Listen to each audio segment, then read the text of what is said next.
ऐसा करो तो सही, घर को सजाओ तो सही। नीति निर्वासित हो गई, रुचि छा गई, और नीति का पुत्र भी ध्रुव जंगल में है।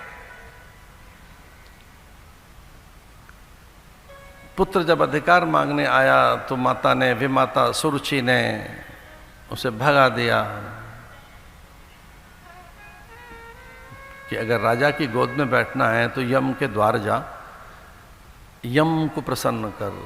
यम जब प्रसन्न हो तो उससे मृत्यु मांग, तेरा मरण हो और फिर से मेरी कोख से जन्म हो, तब तू पिता की गोद का अधिकारी बनेगा।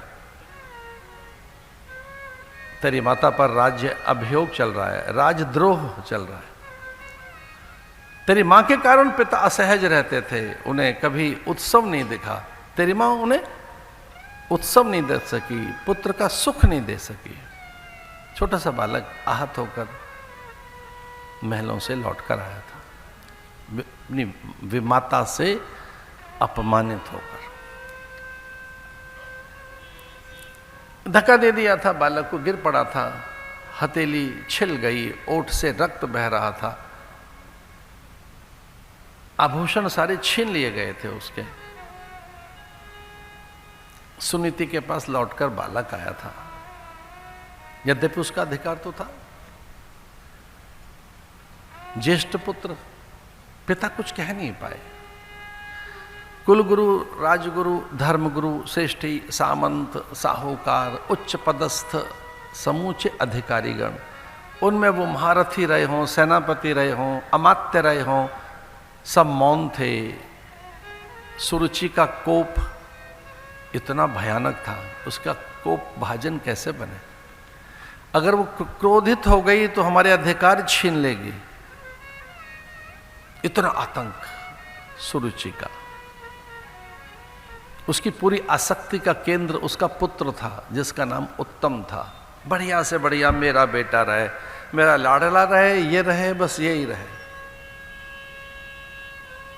जो आंखें नहीं खोल पाते, उन्हें केवल अपनी संतान ही दिखती हैं, अपने आप को ही देख पाते हैं। जो बहुत सेल्फिश होते हैं, सेल्फ सेंट्रिक जो लोग होते हैं, सेल्फ सेंटर्ड जो लोग होते हैं, जो स्वार्थी होते हैं, उन्हें कुछ नहीं दिखता। वो या तो अपने को देख पाते हैं, या ज़्यादा से ज़्यादा अपनी पत्नी दिख गई, या अपना पति और बच्चे, और बस बस और बस, उन्हें कुछ नहीं दिखता। उनके पास आंखें ही नहीं होती, वो कुछ देख ही नहीं पाते। उन्हें इतना ही दिखता है कि मैं और मेरा पति या मेरी पत्नी, मैं और मैं हूँ, हाँ और मैं ही हूँ, और लो मेरे बच्चे भी हैं एक दो, और बस दीवारें पुती हुई हैं पूरे भारत की, देखी थी हमने, हम दो और हमारे दो। भैया मुझे क्षमा कीजिए, हम दो और हमारे 4, 8, 10 होने चाहिए, इससे कम मत करना। पुतिन के हर 3-4 दिन में बयान आते हैं। पुतिन कहते हैं, रशियन, वहाँ की देश का मालिक रशिया का कहता है, पढ़ो अखबारों में क्या कहता है, आओ युवतियों को, तरुणियों को और वहाँ के युवकों का आह्वान करता है, कहता है 2, 4, 5, 6, 8, 10 बच्चे होने चाहिए। ऐसा कहता है, सैनिक बनाओ, शूरवीर बनाओ, अच्छे व्यापारी बनाना। पूरा भारत पुता हुआ था, एक बार देखा हमने, सुखी परिवार, हम दो और हमारे दो, सुखी परिवार। इसमें ज्ञान कहाँ है, वैराग्य कहाँ है, अतिथ्याभ्यागत आगंतुक कहाँ है, इसमें दादा दादी, नाना नानी, चाचा चाची कहाँ है, इस परिवार में कहाँ है बड़े, बड़ा भैया कहाँ है, मौसी कहाँ है, फूफा जी कहाँ है, जीजा जी कहाँ है, छोटा भाई कहाँ है, मौसी कहाँ है, चाची कहाँ है? जब एक ही होगा तो फिर बुआ कौन होगी उसकी, उसका चाचा कौन होगा, उसके बच्चों का ताऊ कौन होगा? मैं संकेत में आह्वान कर रहा हूं, भारत को भर दो अच्छी संतानों से, काने काने में शूरवीरों से, सतियों से, पराक्रमी पुरुषों से। कोने कोने में राणा प्रताप पैदा कर दो, कोने कोने में भामाशाह पैदा होने चाहिए, कोने कोने में नानक से लेकर दशमेश पिता तक, ऐसे दशम गुरु महावीर स्वामी तक, ऋषभ देव से लेकर महावीर स्वामी तक, ऐसे तीर्थंकर, ऐसे दरियाब जैसे महापुरुष कोने कोने में पैदा होने चाहिए। हमें, मैं हूँ, आंखें से दिख नहीं रहा है, मैं, मेरा परिवार, हम और बस हम हैं, हम में वी टू, मतलब वी इज वेरी स्मॉल। और कोई मुझसे पूछे मेरा जो वी है वो पूरा संसार है, मेरे हम में पूरा संसार है, मेरे वयम में दो नहीं है, मैं पूरा जगत हूं। अहम आत्मा गुडाकेशा सर्वभूताशय स्थित, आई एम ऑलवेज एवरीवेयर, मैं हर जगह हूं, ये ज्ञान कहता है। तो मैं और मेरा पुत्र, मेरा पुत्र मेरे बेटे के लिए, मेरी संतानों के लिए, किसी की हम देख नहीं पाते, किसी को किसी के दुख नहीं देखे, केवल तूने अपना ही दुख देखा है, सचमुच कितना कम देखा है। ये किसी की पंक्तियां, ये मेरी पंक्तियां नहीं है, ये किसी ने लिखी है पंक्तियां कि केवल तूने अपना ही दुख देखा है, सचमुच कितना कम देखा है। हमें दिखता ही नहीं है दूसरों का दुख, दूसरों की व्यथा पीड़ा, दूसरों के अभाव। ध्रुव बहुत घायल होकर लौटा था, अपनों से पीड़ित होकर, प्रताड़ित होकर, अपमानित होकर। धन्य है मां सुनीति, उसने कहा राज्यासन चाहिए, राजोपभोग, राजगद्दी, मुकुट, राज सिंहासन चाहिए। बालक कहता हाँ, क्योंकि बालक में राज्य के संस्कार थे, रजोगुण था बालक के अंदर, राजा का बालक था, उत्तानपाद का पुत्र, मनु का पात्र, ब्रह्मा का प्रपात्र, पूरी धरती का भोग करना चाहता था, पूरी धरती पर उसका नेतृत्व रहे, स्वामित्व रहे, वर्चस्व रहे, प्रभुत्व रहे, आधिपत्य रहे, रूल करे पूरे संसार को, सारा संसार उसके अधीन रहे, ऐसी को उद्दाम भावना, पूरे संसार को नेतृत्व दे, ऐसी एक सशक्त सबल कामना कि सब सुखी रहे, स्वस्थ रहे, प्रसन्न रहे, सबको समान अधिकार मिले, किसी को कोई पीड़ा ना पहुंचे, सबको समान न्याय मिले। एक ऐसी व्यवस्था, इसमें दंड नहीं होगा, कभी किसी के लिए न्याय होगा, जस्टिस होगा, सोशल जस्टिस, सामाजिक न्याय, सबको बराबर, सबकी हिस्सेदारी। इतनी ऊंची भावना लेकर वो मां से कहता है मैं राजा कब बनूंगा। और वो जंगल में महुआ बीन बटोर के खिलाती है मां उसे, मुझे कौन देगा राजा की गोद, मैं कैसे बनूंगा राजा। तब मां को सहसा ऐसा लगा कि इसकी सारी कामनाओं की पूर्ति जिससे होगी उसका एक ही नाम है, इसके सारे सपने जो पूरा करेगा, जो इसकी सारी कामनाओं की पूर्ति कर देगा, इस प्रहाओं की, वो एक ही है। और कहने लगी कि जा उससे मिल, वो वहां है। यमुना के तट की ओर इशारा किया, उस ओर जंगलों में वो बैठा है, उसे ढूंढ लेना। तो पूछा मां से उसका नाम क्या है, तो मां ने कहा उसका नाम है मधुसूदन, गोविंद, गिरधारी, बनवारी, गोपाल। उसे केशव भी कहते हैं, उसे माधव भी कहते हैं। वो केशव है, बनवारी है, माधव है, गोविंद है, गिरधर है। उसे सर्वशक्तिमान कहते हैं, वो सर्वसमर्थ है, वो आद्य पुरुष है, वो अगम निगम से परे की सत्ता है, वो उनका साक्षी है, देवादिदेव हैं, वो आद्य पुरुष है, परम पुरुष है, प्रधान पुरुष है, वो नरोत्तम है, नरवीर है, नरसिंह है।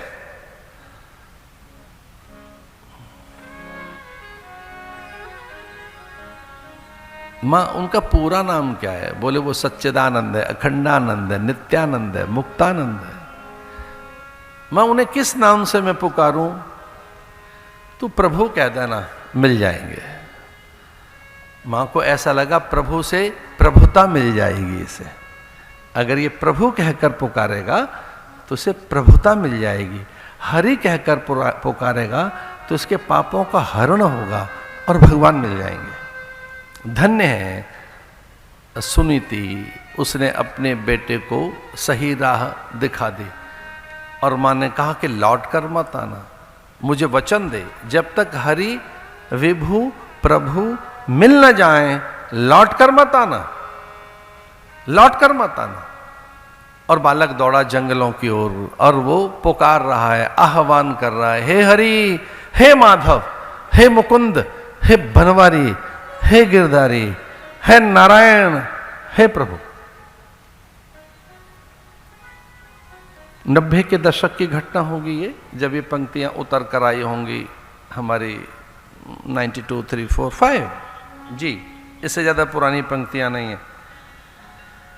इन्हीं पंक्तियों से हम पुकारते रहे नारायण को। मिलकर बोलिए, दीन बंधु दीनानाथ, दीन बंधु दीनानाथ, मेरी ओर निहारिए, दीन बंधु दीनानाथ, मेरी ओर निहारिए, मेरी ओर निहारिए प्रभु, मेरी ओर निहारिए, मेरी ओर निहारिए प्रभु, मेरी ओर निहारिए, दीन बंधु दीनानाथ, दीन बंधु दीनानाथ।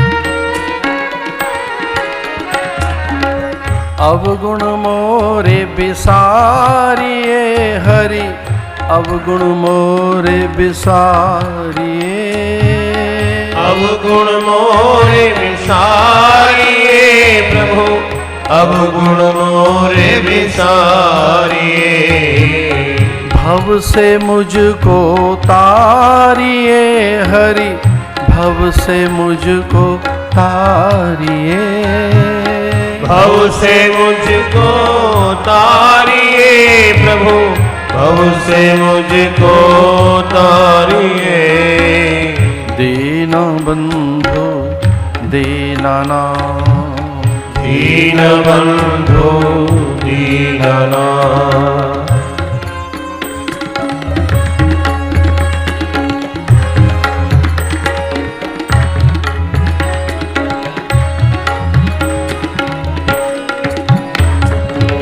क्या कहते हो और कहीं जा अपना हाल सुनाए, ये कैसे हो सकता भगवान जो दिल से तुम्हें भुलाए।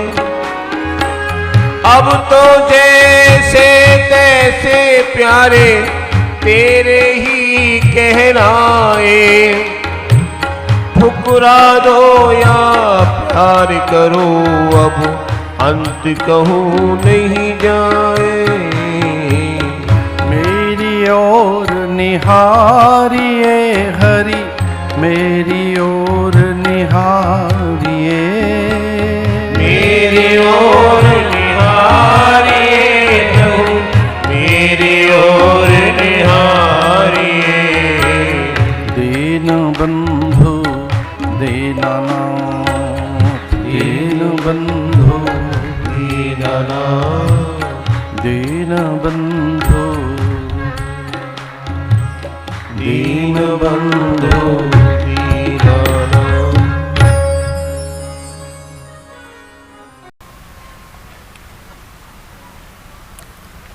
तो वास्तव में जगत तो रूप और नाम है। जगत दो ही चीज से मिलकर बना है। कोई पूछ ले कि कथा के बिल्कुल आरंभ में क्या सुना आपने, तो आप कह सकते हैं कि संसार के बारे में सुना, संसार के सच के बारे में सुना। संसार का सच दो ही शब्दों से टिका हुआ है, रूप और नाम, बस इसी से एग्जिस्टेंस है इसका। एक अस्ति भांति प्रिय, जिसे सच्चिदानंद कहा गया है। आप थे सपने में, जैसे मृत्तिका अपनी सत्यता प्रदान करती है घड़े को, तो घड़ा कहलाता है। मिट्टी अपना सत्य देती है, अपनी सत्यता देती है घड़े को, तो घड़ा कहलाता है। मिट्टी अपना सत्य दे रही है कुल्हड़ को, तो कुल्हड़ कहला रहा है। आकार अलग है, वो मिट्टी है, आप मिट्टी नहीं कहते कि थोड़ी मिट्टी दे देना। अब कुंभकार से, बर्तन वाले से ये नहीं कहते कि जरा थोड़ी सी मिट्टी देना, आप तो कहते हैं कुल्हड़ दे दो, आप कहते हैं सुराही दे दो, आप कहते हैं घड़ा दे दो। आप ज्वेलर्स के पास जाकर, जौहरी के पास जाकर ये थोड़ी कहते हैं थोड़ा सोना लेने आए थे। आप तो आभूषण लेने गए हैं, आभूषण मांग रहे हैं और आप सोना नहीं कहते। वैसे ही आकार बिल्कुल भिन्न है, प्रकृति भिन्न है, यहां बदल रही हैं चीजें, हम उसके साक्षी हैं। तो ध्यान से सुनो, यहां सब चीजें बदल रही हैं, व्यक्ति, वस्तु, पदार्थ, दृश्य, घटनाएं, शरीर, सब चीज बदल रही है। तो अपने भी बदल जाएं तो कौन बड़ी बात है। अपने भी बदल जाएं तो उनका रूप, उनकी प्रकृति बदल जाए, स्वभाव बदल जाए, कौन बड़ी बात है। एक जैसे थोड़ी रहेंगे, जब एक जैसी चीजें यहां नहीं है, एक जैसा कुछ भी तो यहां नहीं है, तो लोग भी बदल जाते हैं, उनके स्वभाव बदल जाते हैं, उनकी प्रकृति बदल जाती है, उनके गुण बदल जाते हैं, उनका व्यवहार बदल जाता है, उनकी भावनाएं बदल जाती हैं, वो एक जैसे नहीं रहते। हाँ, हम इस सब के साक्षी हैं, हम सब इसके गवाह हैं कि ये है। यही बोध कराने के लिए कि वो चप्पे चप्पे में, हर जगह, हर कण में है, उतना ही सामर्थ्यवान है। अडोरियान महतो मयान हरि सर्वेषु भूतेषु नास्ति।